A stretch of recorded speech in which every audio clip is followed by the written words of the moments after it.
Salut les amis, Jesprop pour une nouvelle vidéo. Dans la vidéo précédente, nous avons présenté le TP en question que nous devons corriger aujourd'hui. Et dans cette vidéo, nous allons essayer de le corriger, donner une correction à ce TP. Avant de commencer, je vous invite à vous abonner et à activer la cloche de notification pour ne pas manquer les prochaines vidéos. Alors, voici le résultat que nous voulons obtenir. Cette calculatrice Jesprop calculatrice qui permet d'additionner, de soustraire, de multiplier, de diviser des nombres, nous avons déjà présenté dans la vidéo précédente, et j'espère que si vous regardez cette vidéo, vous avez déjà essayé de le traiter et que vous avez obtenu un résultat qui peut-être approche qui peut-être est proche du résultat que nous voyons là, ou peut-être qui est exactement le résultat que nous voyons là. Ok, allons au code source que j'ai déjà plaqué. Alors pour faire mon programme, j'ai fait comment? J'ai utilisé juste deux bibliothèques, la bibliothèque stdio et la bibliothèque stdlib. Et j'ai créé quelques fonctions. La fonction qui permet d'additionner, que j'ai appelée la fonction additionneur, qui renvoie un type float. C'est-à-dire quoi? Ça reçoit en entrée un type float, un nombre 1 de type float, un nombre 2 de type float, et retourne la somme de type float. Maintenant là, j'ai créé également une fonction soustracteur qui permet de soustraire, de faire la différence entre les deux nombres entrés, float nombre 1, float nombre 2, ça retourne la différence. Également la fonction multiplieur, la fonction diviseur qui permet de diviser deux nombres. Maintenant, allons dans la fonction principale du programme. Dans la fonction principale du programme, j'ai créé deux variables de type in, de type entier, qui sont choix menu et revenu. La fonction revenu la fonction choix menu permet de faire le choix du menu. La fonction revenu permet de demander par exemple à partir qui demande à l'utilisateur de voulez-vous revenir au menu principal. C'est cette variable qui gère cette partie-là. J'ai créé également trois variables, nombre 1, nombre 2, résultat, qui sont les nombres 1 qu'on va ancrer, le deuxième nombre qu'on va ancrer et le résultat. Bon, mais dans le programme, je vais annuler le résultat, donc je vais enlever cette partie. Voici ma boucle, la grande boucle qui permet de boucler au fur et à mesure. La boucle do, c'est une boucle do while. Là, vous voyez d'où j'ouvre les accolades. Et ici, à la fin, vous allez voir le while. While, revenu égal à 1. Donc, tant que revenu égal à 1, on va afficher le menu. Donc, si revenu égal à 1, on affiche le menu. C'est un peu la logique là que j'ai utilisée. Alors, quand j'ancre dans ma boucle, j'affiche d'abord le menu pour la première fois. La boucle do while fait tant que. Donc, on fait d'abord. La boucle do while, j'affiche d'abord mon menu printf. Jesprop calculatrice, addition, 2, soustraction, multiplication, etc. Faites un choix. Là, j'utilise la fonction scanf pour recevoir la valeur et la mettre dans choix menu, la valeur que l'utilisateur a ancrée, soit 1, soit 2, soit... Et là, maintenant, vous allez remarquer une nouvelle fonction qu'on n'a pas encore utilisée jusqu'à présent, système CLS. Cette fonction permet de faire comment? Cette syntaxe-là, système CLS, permet d'effacer l'écran. Parce qu'après avoir affiché le menu, lorsque l'utilisateur ancre une valeur, on efface l'écran et on teste les valeurs dans le switch. C'est la raison pour laquelle vous pouvez voir, lorsque je clique sur 1 par exemple, exécutons pour voir.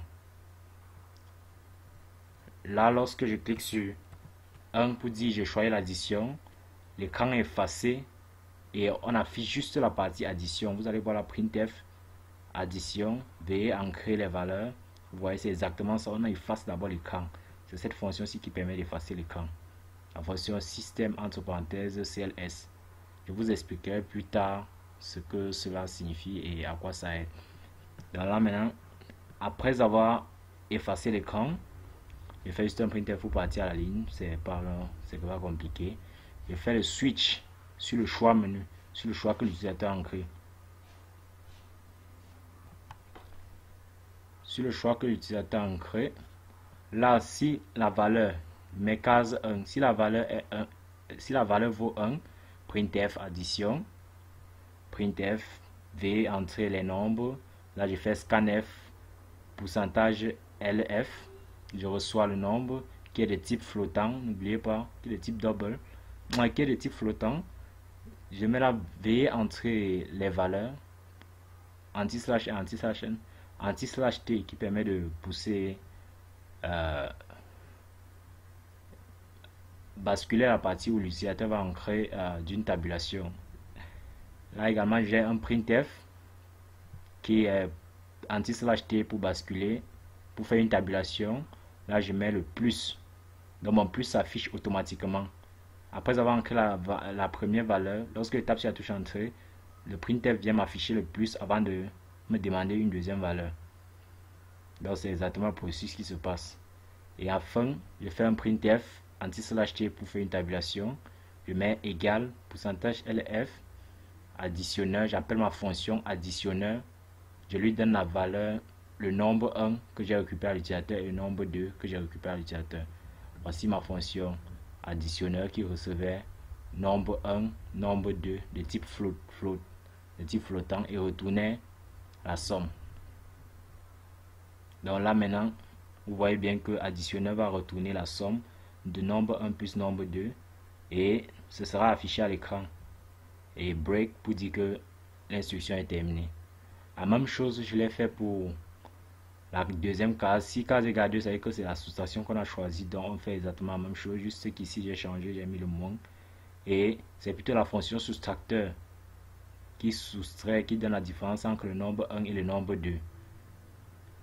Exactement la même chose pour multiplication. Même chose pour division. C'est exactement la même chose. Et à la fin, je dis case 5. Donc si l'utilisateur veut sortir, j'envoie la seule instruction que j'ai mis, c'est return 0. Return 0 pour dire au programme de s'arrêter brusquement. Donc j'arrête le programme avec le return 0. Ensuite le break. Default, c'est si aucune des valeurs que j'ai citées n'est entrée, je demande à l'utilisateur printf.